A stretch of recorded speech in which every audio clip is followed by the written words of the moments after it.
शिव परमात्मा के लाडले मीठे, बहुत बहुत भाग्यशाली, क्योंकि जिस परमात्मा को सारी दुनिया ढूंढ रही, मांग रही है, जिससे मिलने को तड़प रहे, कितनी आत्माओं ने घर बार छोड़ के उसके लिए संन्यास किया, लेकिन फिर भी खाली। और दूसरी तरफ हम और आप, जिन्होंने घर बैठे ही भगवान को पहचान लिया, मिलन मना लिया,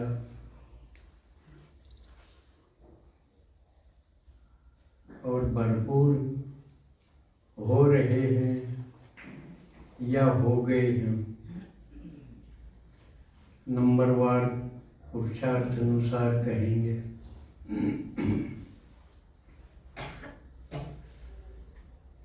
क्योंकि जिसने पहचान के निश्चय हो गया, उसने जुआ खेल लिया। जो दीपावली में एक रस्म है कि जुआ खेलना, इस दिवाली पे ठीक बताया।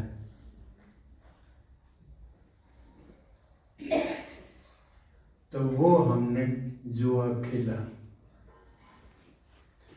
और उसमें लगाया थोड़ा, पाया ज्यादा। जुए में तो ऐसा ही होता है ना, थोड़े लगाओ पैसे, मिलें ज्यादा।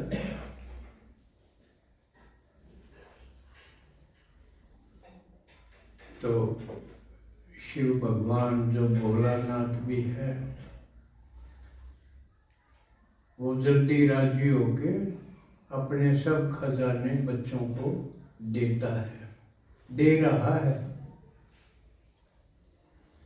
अब किसने कितने मिले हैं, ये उसकी लगन और पुरुषार्थ के ऊपर। आज संगम युग का एक और रविवार मिल गया, और आप सबको महा उत्सव की मुबारक, डबल मुबारक बोलके।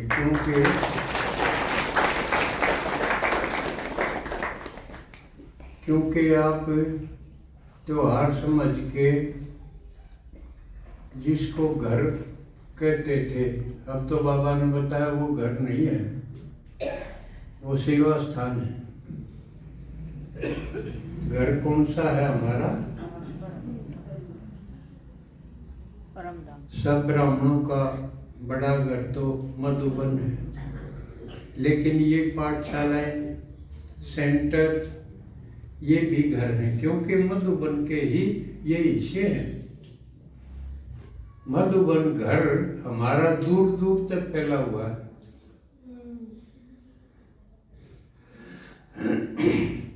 तो घर भी है और बाबा का ये तीर्थ भी,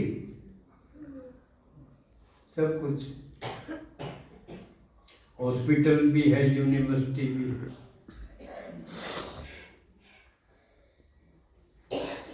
और ऐसा पूरे कल्प में कभी नहीं होता, इतना विशाल परिवार, इतना बड़ा घर कभी नहीं होगा। इसलिए इसका खूब आनंद लेना चाहिए। कितना बड़ा परिवार है, कोशिश करो ज्यादा से ज्यादा से मिलने की। मधुबन जाओ तब भी सिर्फ डायमंड हॉल में बैठ के सिर्फ मुरली सुन ली या क्लास सुन ली, वो तो फोन में भी मिल जाएंगे, लेकिन वो परिवार नहीं मिलेगा। इसलिए मेरे विचार में ज्यादा ध्यान हमने वहां जामा, समय निकाल के उस परिवार में ज्यादा से ज्यादा से मिलना जुलना, बात करना, कौन कैसे पुरुषार्थ कर रहा है, कोई नई बात सीख के आना, ये होना चाहिए उद्देश्य। क्योंकि ये परिवार खेल नहीं मिलेगा, फिर तो कल बाद यूं ही इसी प्रकार वो रिपीट होगा। बाबा ने बताया ड्रामा।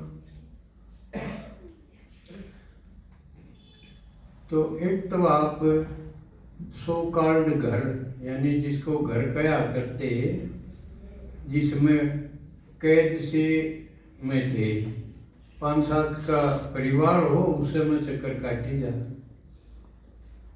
आओ ना, कदे घरा कदे पैर मरा था गेड़े मार राती ते पहला खा गया दरी कसार, सुना तो ये जिंदगी थी, छोटा सा परिवार में, उसमें चक्कर काट के उम्र पूरी कर दी ना। उनमें कोई नवीनता हुआ, कदे लड़ पड़ेंगे, कदे राज्य हो जाएंगे। लेकिन ये आप हद में नहीं, इतना बड़ा परिवार, देश विदेश, कितने देशों में, और ज्यादा से ज्यादा मिलन का मौका मधुबन है, क्योंकि सारे उड़े हम दूसरे देशों वाले हैं, भाई बहन, वो भी वहां आते हैं, भारत वाले भी आते हैं, इसलिए ज्यादा ज्यादा मिलना चाहिए।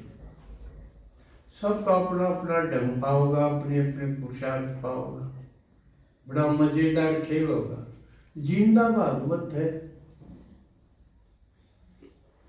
भगवान ने जो सुनाया वो तो गीता होगी। बच्चों ने जो किया, कैसे कैसे पेपर पास किए, परीक्षा पास की, क्योंकि पढ़ाई है तो परीक्षा तो होंगी ना, परीक्षा पास करें जब जाके। इसलिए ये सफेद वस्त्रधारी बनना आसान काम नहीं। बड़े पेपर पास करने के बाद बैठन जोगा हो गया तो आप सफलता मूर्त हुए, क्योंकि आपने अपना समय, तन मन धन सफल करा, तो सफलता मूर्त हुए। बाबा ने तरीका सफलता का ये बताया कि सफल करो, सफलता मूर्त हो जाओगे। कई के भाई क्यों पास होने का तरीका ये है, अपना सब कुछ है, सफल कर लो, सफल हो जाओ। तो आज हम इस दिन पे, क्योंकि दिवाली है, सनातन धर्म, बाबा ने बता दिया कि सनातन देवी देवता धर्म, जिसको हिंदू के कहने लग गए थे, उसका सबसे बड़ा त्योहार दिवाली है। और दिवाली एक त्योहार नहीं, कई त्योहारों का गठजोड़ है, यानी इकट्ठे कई त्योहार।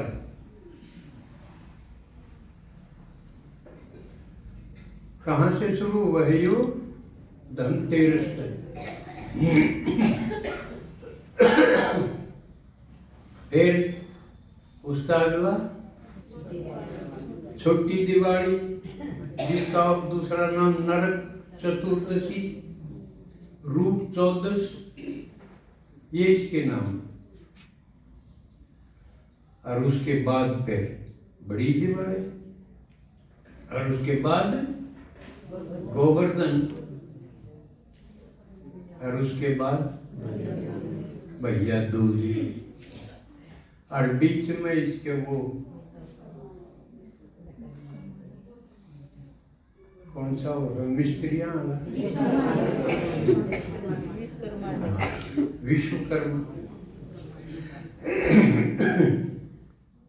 तो 5-6 तो ये उम्र हो गए, इतने पर्व, इनका इकट्ठा ही पर्व हो गया, ये महा उत्सव हो गया। इसके साथ साथ जो आदि सनातन देवी देवता धर्म के शाखाएं बन गई, इसी में से टूट टूट के कौन सी बन गई। बुद्ध है वो भी इसी में से निकला। क्यों? बुद्ध का बापू तो हिंदू था। बुद्ध धर्म इससे चला तो इसका बाप तो नहीं था ना, इसका बाप तो बुद्ध धर्म का नहीं था। तो उसका भी कनेक्शन है कि बुद्ध को ज्ञान प्राप्त होने के बाद घर आया तो सारे बोधि माने जो बुद्ध धर्म को मानने वाले हैं वो भी दिवाली पर्व को मनाते हैं। इसी में से सिख धर्म निकला। पहला गुरु नानक देव था। नानक देव का बाप की था, सोचो, वो तो सिख नहीं था। क्यों? सिख धर्म नानक से चला तो नानक तो पहले तो सारे सनातनी थे। तो उनका भी, उनमें 10 गुरु हुए, उनमें एक गुरु अमरदास था, कौन सा, वो भी मुगलों से मुकाबला करके वो भी शहीद हुआ था, इसलिए वो भी दिवाली को मानते हैं।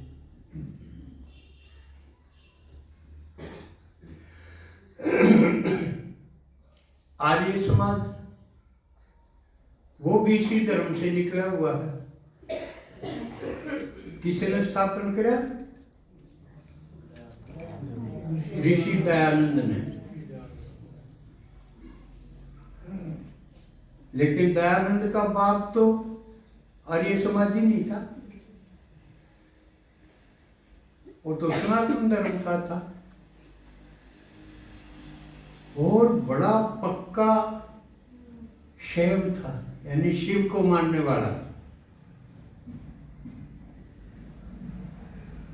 और ये भी नहीं कि कोई गरीब था,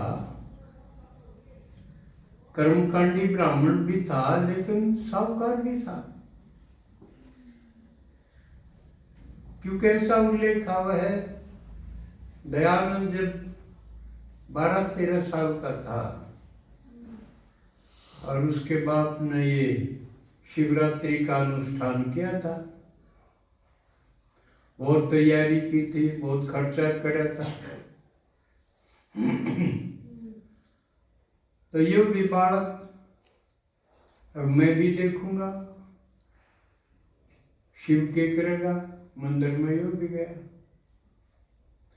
और तो सब गा बजा के सो गए, जो करोड़े भी कई बार योग में सो जाऊं है ना कि,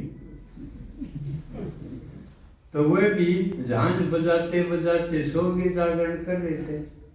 आज इतने जागे होंगे सो गए, प्रधानंद कौन सोया? वो तो देखा था, उसकी जो जिज्ञासा थी, रुचि थी, देखा क्या होगा, शिवजिया होगा कि अपना भोजन करना। पर शिवजी तो आया ना, उसको तो चूहे आ गए, वो भोग लगा रखे तो वो चूहे उसने खाने लगे, कूदने लगे, खंडाने लगे। बस फिर वो अपने बाबू ने बोला, बस मैं तो घर जाता। क्यों? उसने देख लिया भाई वो तो असली शिवजी तो को नहीं, इसका भोजन किए संभाल को नहीं, रुखाल को नहीं, ना खानदा ना ये चूहा तो बचांदा, ये शिवजी को नहीं, नकली बना रहे।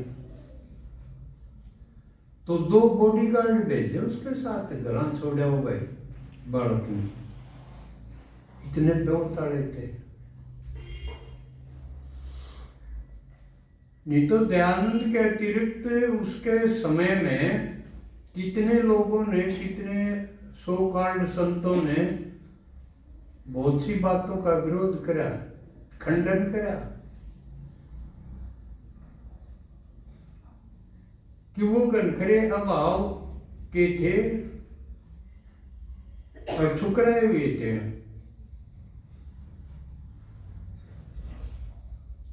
लेकिन दयानंद ऐसा नहीं था। उसका तो जिज्ञासाएं थी, खोज थी। बस फिर वो घर से निकले गया और उसने आगे विस्तार नहीं करते आर्य समाज की स्थापना की और एक ग्रंथ लिखा सत्यार्थ प्रकाश, बहुत अच्छा लिखा उसने। तो वो भी इस सनातन धर्म से, वो दयानंद भी दिवाली के दिन ही उसका शरीर छूटा। जैन धर्म का 24वां तीर्थंकर था महावीर स्वामी, उसको भी निर्माण प्राप्त हुआ, वो उस दिन भी दिवाली थी।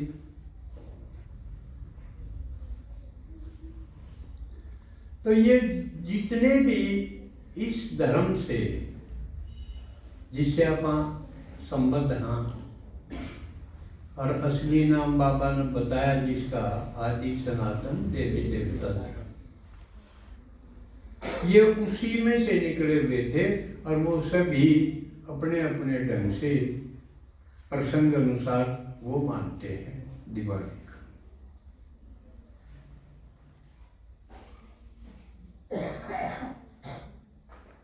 तो कितने इसमें पर्व शामिल है, कितने कितने पंथों इसको मानते हैं।